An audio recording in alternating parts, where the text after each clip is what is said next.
Lorsque la plupart des gens pensent à l'argent arabe, tout ce qui leur vient à l'esprit, ce sont les riches tchèques qui achètent des clubs de football et les supercars et yachts les plus incroyables. Peu de gens parlent des femmes arabes les plus riches. En fait, je suis certain que beaucoup d'entre vous, en dehors du Moyen-Orient, n'ont jamais entendu parler des femmes figurant sur cette liste. 10. Lubna S. Olayan. Lubna Olayan est une femme d'affaires saoudienne qui est PDG et vice-présidente de la Olayan Financing Company, OFC, depuis 1986. Elle a siégé au conseil d'administration de WPP et de la Saudi Hollandi Bank, aujourd'hui Alawal Bank, ainsi qu'au conseil consultatif internationaux de Rolls-Royce et de Citigroup. Madame Olayan est née en 1955 dans la famille la plus riche d'Arabie Saoudite. Son père, Suleiman Olayan, a créé son entreprise de transport routier en 1947 avant de se diversifier dans d'autres secteurs. Lors d'une visite aux États-Unis dans les années 1960, il est tombé amoureux de New York et de sa bourse. Inspiré par eux qu'il avait vus à l'étranger, il a poussé ses 4 enfants à travailler dur pour gagner leur argent et le respect des gens. Il souhaitait également que ses 3 filles, dont Lubna, fassent des études universitaires. Répondant aux souhaits de son père, Lubna a fréquenté l'université Cornell aux États-Unis, où elle a obtenu un diplôme d'économie. Elle a ensuite obtenu un MBA à la Kelley School of Business de l'université d'Indiana.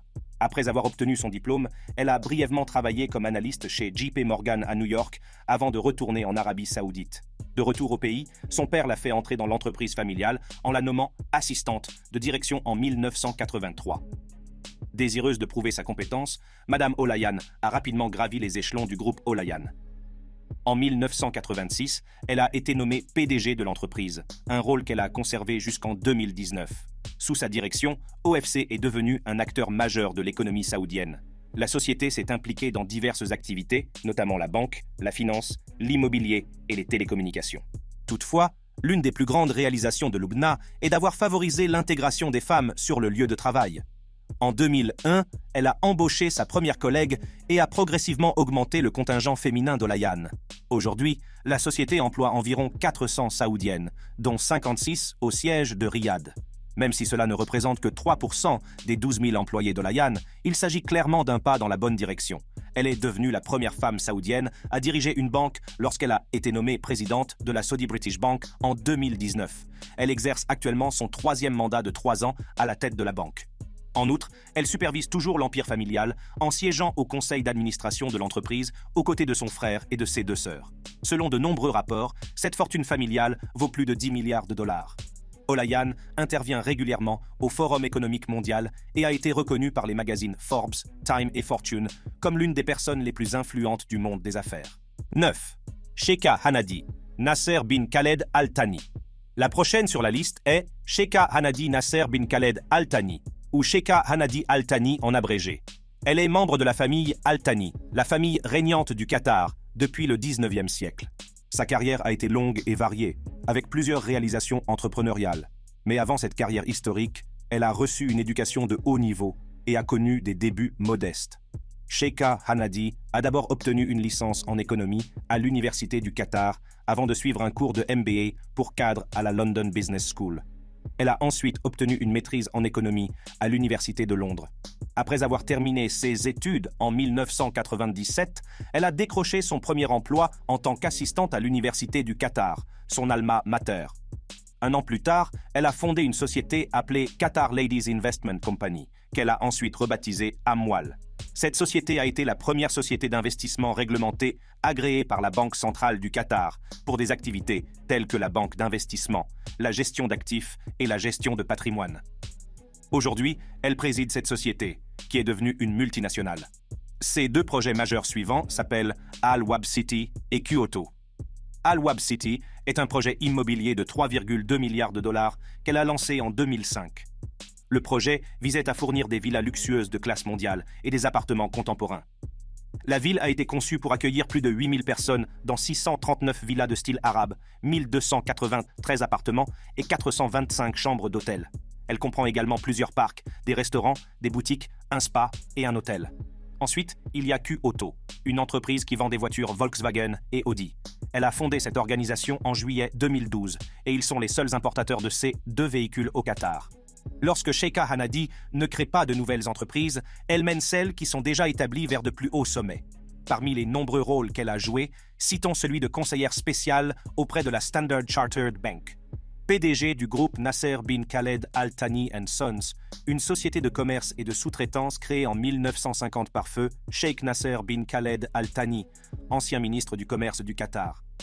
Le sens de la banque et de l'investissement de Sheikha Hanadi est l'une des principales raisons pour lesquelles elle a été élue à la tête d'une organisation aussi importante et prestigieuse, membre du conseil d'administration de Dana Gas, une société de gaz naturel basée aux Émirats arabes unis et membre du conseil consultatif du Golfe de la Banque. Malgré ses nombreuses réalisations, des décennies plus tard, son amour pour l'éducation transparaît toujours. Elle siège au conseil d'administration du College for Business and Economics de l'Université du Qatar. Elle est également présidente d'Injaz Qatar et d'Injaz Al-Arab, une organisation à but non lucratif visant à promouvoir l'éducation financière et l'esprit d'entreprise dans le monde arabe.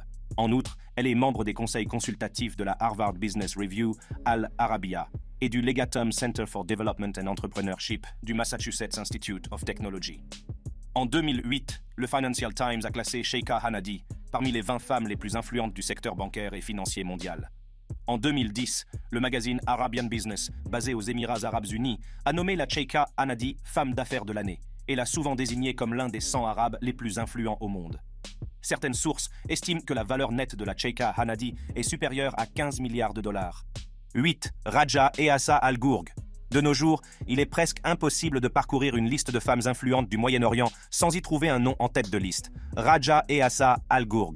En 2017, Forbes Middle East l'a classée comme la femme d'affaires émirati la plus puissante et la troisième femme d'affaires la plus influente du monde arabe. Le magazine Gulf Business l'a placée au 28e rang dans la liste des 100 arabes les plus puissants en 2018. En 2020, elle a été classée 89e parmi les 100 femmes les plus puissantes du monde, selon Forbes. L'une des principales raisons pour lesquelles elle figure toujours en bonne place sur ces listes est qu'elle est présidente et directrice générale de l'entreprise de son père, le groupe Al Ghurg. Rien qu'en 2021, l'entreprise a réalisé un chiffre d'affaires impressionnant de 407 millions de dollars. Le père de Raja, Eassa Saleh Al Ghurg, est né à Dubaï en 1927. Il est issu d'une famille de riches négociants en perles, mais l'industrie perlière s'est effondrée lorsqu'il était enfant. Dans sa jeunesse, il n'a pas terminé son éducation formelle, mais il a conservé sa soif d'apprendre et s'est initié à l'anglais. Pendant la Seconde Guerre mondiale, Eassa s'est lancé dans la vente de vêtements aux soldats britanniques. Sa nouvelle entreprise marchait très bien jusqu'à CE que les autorités gouvernementales la ferment lorsqu'il a été pris en flagrant délit de commerce sans licence ni paiement de droits de douane. Cependant, il avait appris la valeur du travail acharné et du sens des affaires, un trait qu'il enseignera plus tard à sa première fille.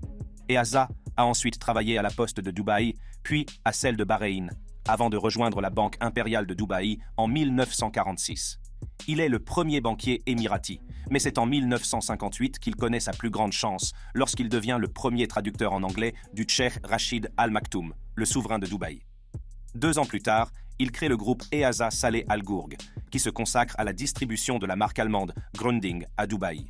Dans les années 70 et 80, le groupe Al Ghurg se diversifie dans des domaines tels que la construction, la fabrication et la science. Lorsque Raja a rejoint le conseil d'administration en 1989, la société était devenue l'une des plus grandes entreprises familiales du Moyen-Orient. Depuis, l'entreprise n'a cessé de croître, devenant un conglomérat qui exploite 28 sociétés et s'enorgueillit de plus de 370 partenariats avec des multinationales telles que Siemens, Unilever et British American Tobacco. L'entreprise compte également plus de 3000 employés. Cependant, la carrière de Raja a commencé en dehors du monde des affaires.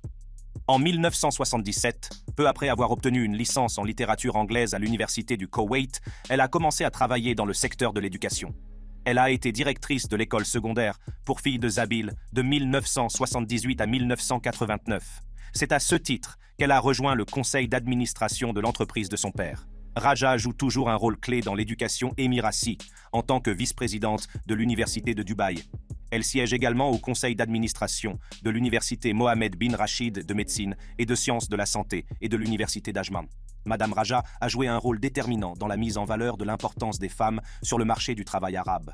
En septembre 2003, Madame Raja et Sheikha Lubna Al-Qassimi ont conduit une délégation de femmes d'affaires de Dubaï au Forum économique américano-arabe. En 2019, elle est également devenue la première femme d'affaires émirati à publier son autobiographie. 7. Fatima Al-Jaber. Fatima Al-Jaber est une figure emblématique du monde des affaires aux Émirats arabes unis. En 2014, Elle a été désignée par Forbes comme l'une des 100 femmes les plus puissantes du monde des affaires, devenant ainsi l'une des 4 femmes d'affaires du Golfe à figurer sur cette liste. Elle a été directrice de l'exploitation du groupe Al Jaber, basé à Abu Dhabi, un conglomérat familial créé par son père en 1970. Le groupe Al Jaber emploie plus de 50 000 personnes et possède des actifs d'une valeur de 5 milliards de dollars, ce qui en fait le plus grand employeur du secteur privé aux Émirats arabes unis. Elle occupe ce poste depuis 2007 et a supervisé certains des projets de construction les plus emblématiques des Émirats arabes unis. L'un des contrats les plus importants de la société est l'expansion de l'aéroport international Al Maktoum. L'objectif de ce contrat est de faire d'Al Maktoum International le plus grand aéroport du monde, avec une capacité de 220 millions de passagers par an. Toutefois, l'accord initial avec Al Jaber prévoyait de porter la capacité maximale de l'aéroport à 26,5 millions de passagers par an d'ici à 2025. Avant de rejoindre le groupe Al Jaber, Fatima a mené une carrière fructueuse au sein du gouvernement d'Abu Dhabi. Elle a occupé divers postes techniques et de direction, notamment celui de sous-secrétaire adjointe au service technique du département des travaux publics d'Abu Dhabi et celui de sous-secrétaire adjointe à la section des projets de construction de la municipalité d'Abu Dhabi. Madame Al Jaber intervient régulièrement lors de conférences professionnelles dans toute la région et est une ambassadrice de premier plan pour les femmes sur le lieu de travail. Elle est également connue pour la fierté qu'elle éprouve à l'égard des possibilités offertes aux femmes émiriennes. Madame Al Jaber est diplômée de l'Université des Émirats arabes unis à Al Ain, où elle a obtenu une licence en ingénierie architecturale en 1987.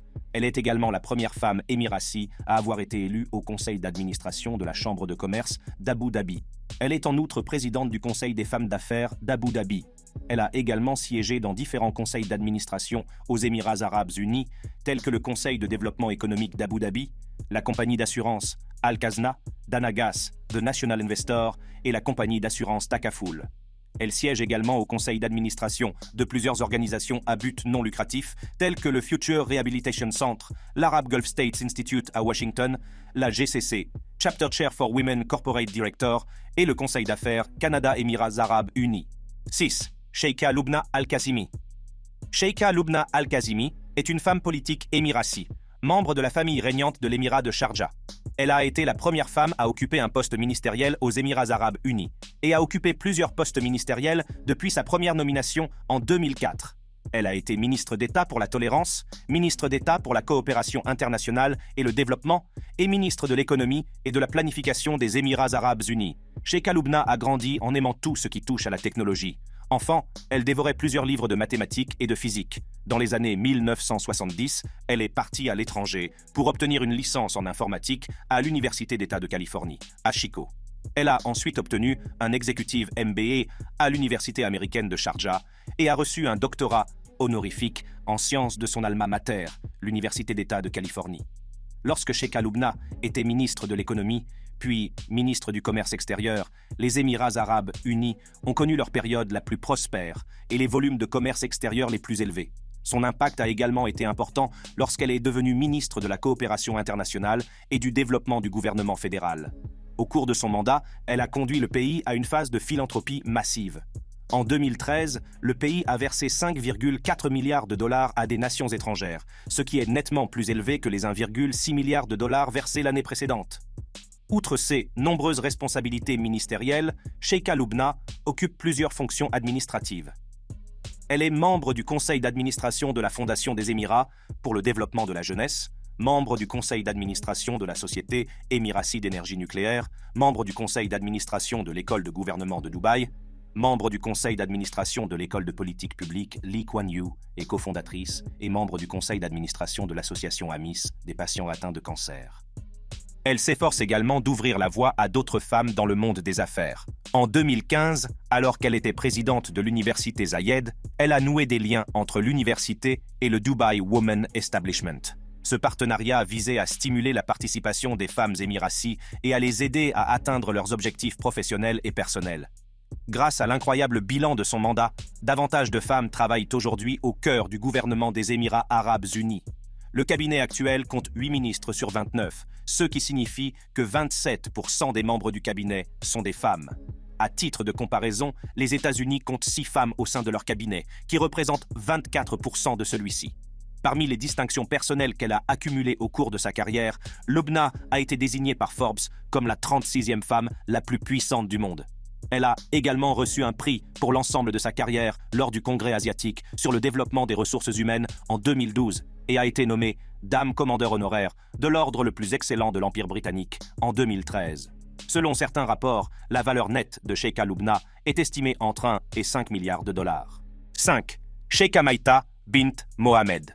La prochaine sur cette liste est une athlète des Émirats arabes unis appelée Sheikha Maïta bint Mohammed bin Rachid Al Maktoum. Vous vous demandez peut-être quel est le sport le plus rémunérateur qu'elle pratique et qui fait d'elle l'une des femmes arabes les plus riches. Ce n'est pas à cause de sa carrière sportive qu'elle figure sur cette liste, mais parce qu'elle est née dans l'une des familles les plus riches des Émirats arabes unis. En effet, elle est la fille aînée du Cheikh Mohammed bin Rachid Al Maktoum, vice-président et premier ministre des Émirats arabes unis, EU, et souverain de l'Émirat de Dubaï. La carrière de Sheikha Maïta dans les arts martiaux a débuté en 2000. Auparavant, les filles émiraties ne pouvaient pas participer à des compétitions sportives telles que les arts martiaux, car il n'existait pas de catégorie de combat pour les femmes. Toutefois, cette loi a été modifiée au début du nouveau siècle lorsque les filles ont finalement été autorisées à combattre sous l'égide de la Fédération de karaté des Émirats arabes unis, UAE Karaté Fédération. Elle a remporté sa première grande victoire lors des 10e Jeux panarabes en 2004, tournoi au cours duquel elle a remporté la médaille d'or en karaté. Elle a concouru dans la catégorie des 65 et a été la première femme des Émirats arabes unis à remporter une médaille d'or internationale. Ensuite, aux Jeux asiatiques de 2006, elle a remporté une médaille d'argent en karaté dans la catégorie des femmes de plus de 60 kg. Un an plus tard, elle a remporté une autre médaille d'or aux 11e Jeux panarabes du Caire. Avant les Jeux olympiques d'été de Pékin en 2008, Sheikha Maïta a été déclarée représentante des Émirats arabes unis pour le taekwondo féminin. Elle a participé à la catégorie des 67 kg pour les femmes, ce qui a fait d'elle la première femme à représenter les Émirats arabes unis, et elle a porté le drapeau national lors de l'événement. Lorsque Sheikha Maïta s'est retirée des sports de combat en 2012, elle s'est tournée vers le polo. Son équipe a atteint les demi-finales de la Coupe d'argent de l'IFZA en 2021. La même année, elle a remporté la 2021 Polo Masters Cup et le Dubai Polo Challenge. En tant que fille aînée du Tchèque, Sheikha Maïta a accès à un niveau de richesse presque illimité.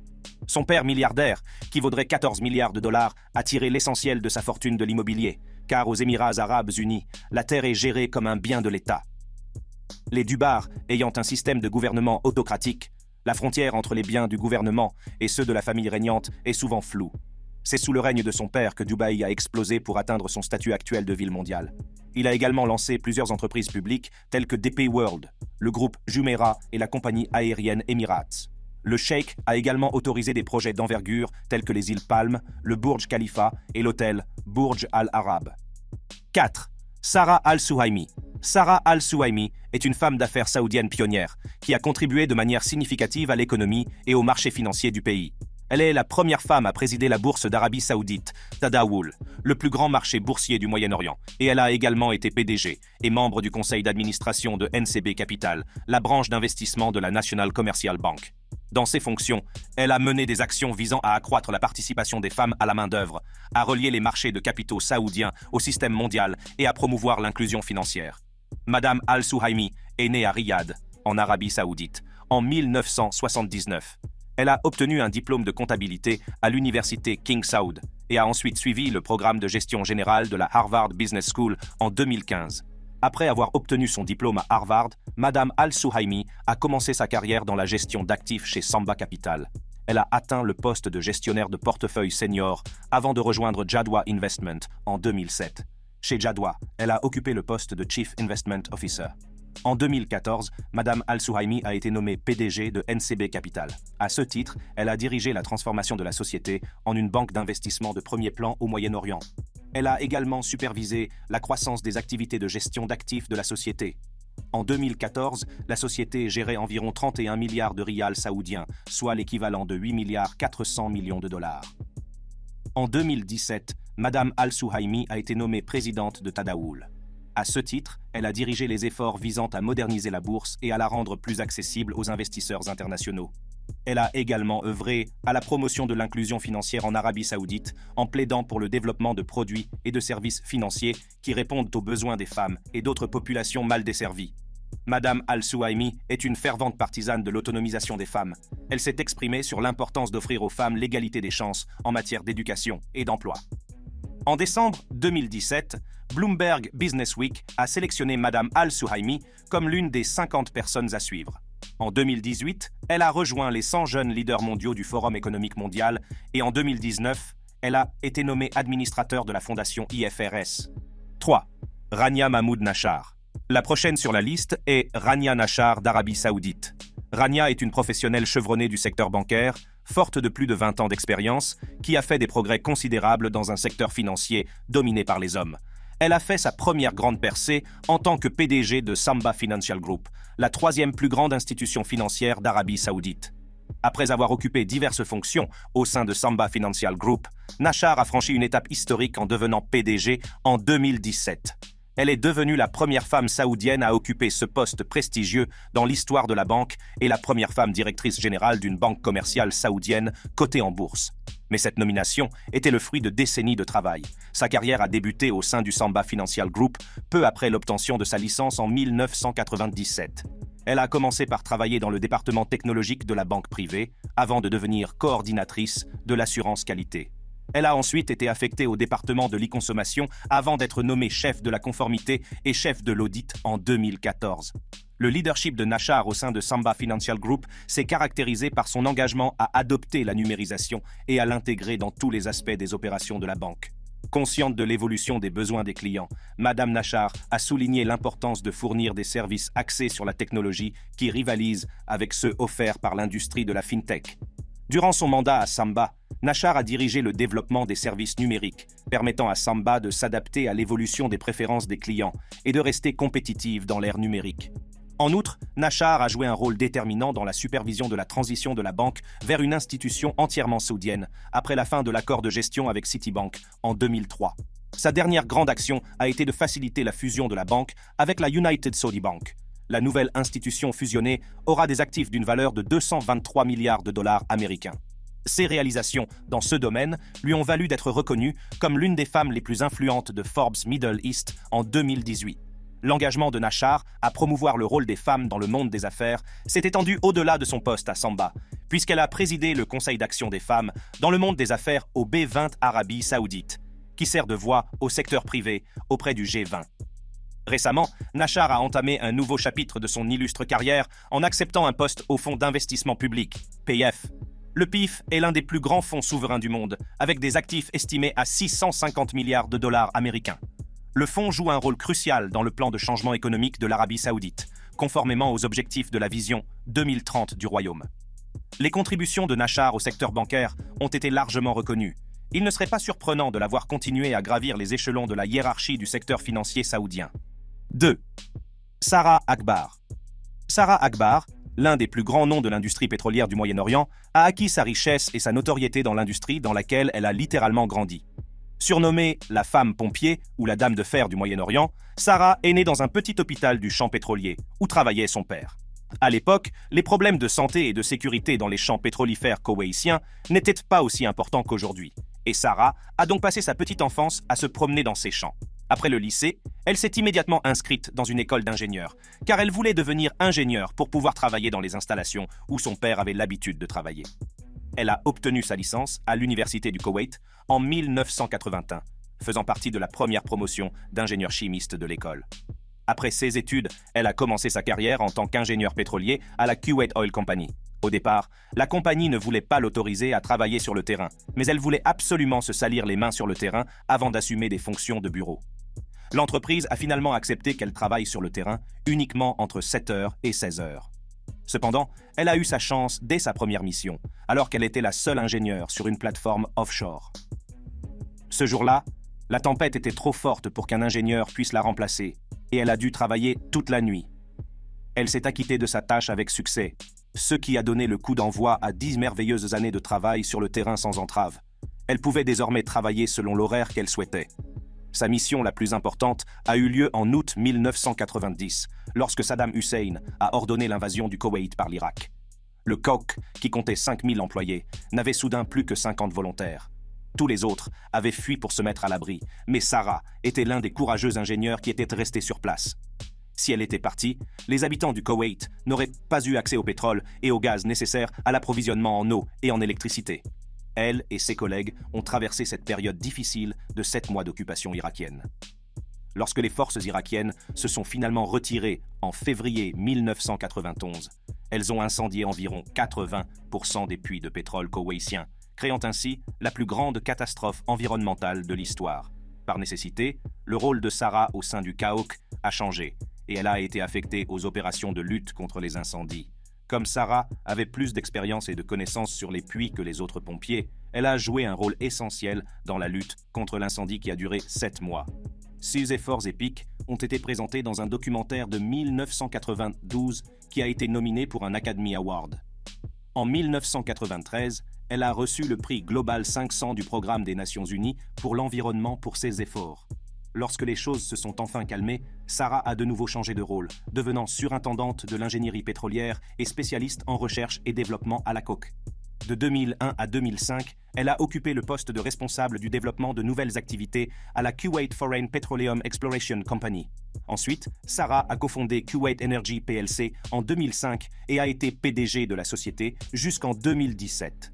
L'entreprise a ensuite été rachetée par United Energy Group en 2018 dans le cadre d'une transaction d'une valeur de 650 et 1 million de dollars. Depuis janvier 2018, Sarah est directrice non exécutive de Petrofac Limited.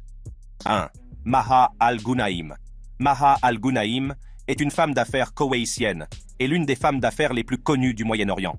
Issue d'une famille noble du Koweït, Maha a connu la réussite grâce à ses études à l'Université d'État de San Francisco, où elle a obtenu une licence en mathématiques en 1982. Après ses études, Maha a rejoint la Kuwait Foreign Trading, Contracting and Investment Company, KFTCIC, la plus grande banque d'investissement koweïtienne de l'époque. Elle y a commencé sa carrière en tant que négociante en titres négociables avant de devenir gestionnaire de portefeuille. En 6 ans, elle est devenue vice-présidente de la gestion de portefeuille à la KFTCIC. Elle était également membre du Al-Kharejeya Umbrella Fund et membre du comité d'allocation d'actifs. 7 ans plus tard, en 1995, la KFTCIC a fusionné avec la Kuwait Investment Company, KIC, et a adopté le nom de KAIS. Le rôle de Maha a été modifié au sein de la nouvelle société, cette fois en tant que directrice générale adjointe de la gestion d'actifs et responsable des marchés locaux et internationaux.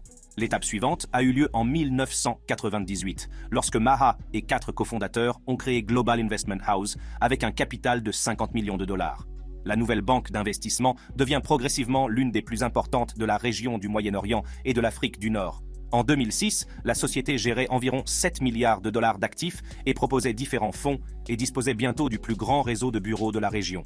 GIH s'est rapidement lancé dans des investissements en Chine, en Turquie et en Inde. Et, en 2005, il a facilité l'expansion d'Investcoms à Londres et à Dubaï. Pour ce faire, GIH a levé 200 millions de dollars de fonds pour la société de télécommunications libanaise. En 2008, l'entreprise de Maha a été cotée à la Bourse de Londres, devenant ainsi la première entreprise koweïtienne à y être cotée. Toutefois, cette cotation a coïncidé avec la crise financière mondiale, qui a durement touché l'entreprise et l'a obligée à se retirer de la cote. Les investissements du livre d'investissement de la société ont été les plus durement touchés, et la société a dû s'engager dans un exercice de restructuration à grande échelle. Il a fallu plusieurs années de travail pour effacer la dette de la société, qui s'élevait à 1,7 milliard de dollars en 2010. Maha aurait présenté sa démission en 2014, mais elle a décidé de résister à l'énorme tempête. Elle a finalement ramené l'entreprise à la rentabilité, avec environ 3,6 milliards de dollars d'actifs sous sa gestion. La réussite de Madame Maha lui a valu plusieurs récompenses, notamment le Banker Middle East Industry Award pour sa contribution exceptionnelle au secteur financier. L'édition arabe de Forbes l'a classée 2e dans sa liste des 50 meilleures femmes d'affaires du monde arabe. Elle a également été classée parmi les 100 femmes les plus influentes pendant 3 années consécutives, selon Forbes US. En septembre 2008, le Wall Street Journal l'a placée au 43e rang de sa liste des 50 femmes à suivre. Si vous appréciez ce type de contenu, cliquez sur les vidéos qui s'affichent sur votre écran.